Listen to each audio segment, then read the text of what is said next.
nitagusia kunyakuliwa kwa kanisa la Kristo au kwa watu wa Mungu. Napozungumza kanisa la Kristo, simaanishi kwamba ni jengo, kwamba Yesu ameacha jengo fulani hivi ambalo ndiye atakuja kuliondoa, au gorofa fulani katika nchi fulani, katika taifa fulani.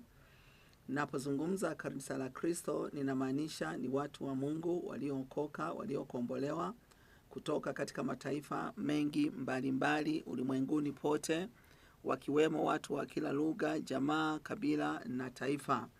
Kwa hiyo sasa hao ndio naozungumza, ambao Biblia inasema hilo ndilo kanisa lake Yesu Kristo. Lakini kabla hatujafikia huko, ninazungumza na siku za mwisho.